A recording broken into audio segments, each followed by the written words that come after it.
Internet, avantages et dangers. Prudence. Internet est un outil formidable pour s'informer, se documenter, acheter, vendre, communiquer avec les autres ou jouer. Néanmoins, il faut apprendre à bien s'en servir et en connaître les dangers. S'informer, se documenter. Internet est un moyen très simple pour trouver des informations ou des documents sur n'importe quel sujet. Mais attention, demande de l'aide ou des conseils à un adulte quand tu fais ta recherche sur le web. Sinon, tu peux tomber par erreur sur un site dangereux ou malsain, incitation à la violence, au racisme, etc. Méfie-toi des informations que tu trouves sur Internet. Elles ne sont pas toutes vraies. Vérifie toujours les données que tu as trouvées sur un site en les confrontant avec celles d'autres sites ou des sources papier, dictionnaires, encyclopédies.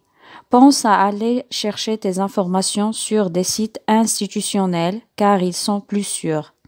Respecte les lois. Ne télécharge pas illégalement des documents, images, sons, etc. Communiquer, échanger, jouer. Internet permet à chacun de communiquer avec de nombreuses personnes que l'on connaît ou que l'on ne connaît pas. Il faut donc à la fois être prudent et respectueux. Protège ta vie privée. Ne divulgue pas d'informations personnelles sur toi ou ton entourage. Ne communique rien qui puisse t'identifier, nom de famille, numéro de téléphone, adresse, date de naissance, photographie. Respecte les autres. N'écris ni moqueries, ni insultes, ni propos violents ou racistes. N'oublie pas que la vie en ligne n'est pas tout à fait la vie réelle.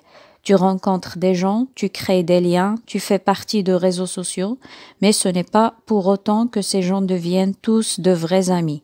Ne reste pas trop longtemps devant ton ordinateur. Certes, tu y fais des choses intéressantes ou amusantes, mais tu risques de t'isoler des autres. Pendant la lecture, je lis et je comprends. 1.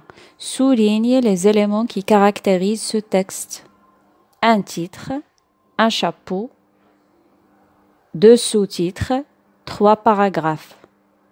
2. Quelle est la nature du mot par lequel commence chaque paragraphe?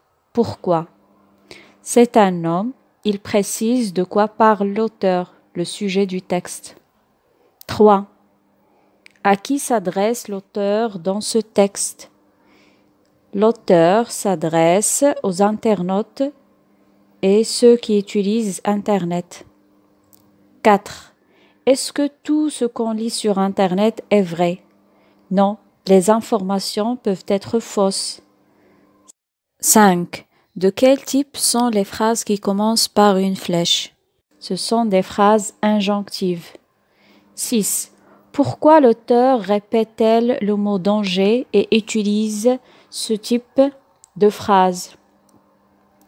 L'auteur répète le mot danger pour sensibiliser les internautes et leur donne des recommandations. 7. Que penses-tu de ce que dit l'auteur dans la dernière phrase? Justifie ta réponse. Elle a raison, l'utilisation de l'ordinateur ne doit pas être excessive, mais correcte. Je lis et j'écris. 1. Relève dans le chapeau les verbes à l'infinitif qui précisent les avantages d'Internet. S'informer, se documenter, acheter, vendre, communiquer, jouer. 2. Entoure ce qui est vrai. C'est un texte injonctif. 3. Pourquoi faut-il se méfier des informations trouvées sur Internet et protéger sa vie privée? Il faut se méfier des informations trouvées sur Internet car ils ne sont pas toutes vraies et il faut protéger sa vie privée pour éviter les personnes ayant des mauvaises intentions, voleurs, etc. 4. Comment comprends-tu la phrase « La vie en ligne n'est pas tout à fait la vie réelle » Donc, la vie réelle est différente de la vie en ligne, rencontres et échanges directs, amis réels, etc.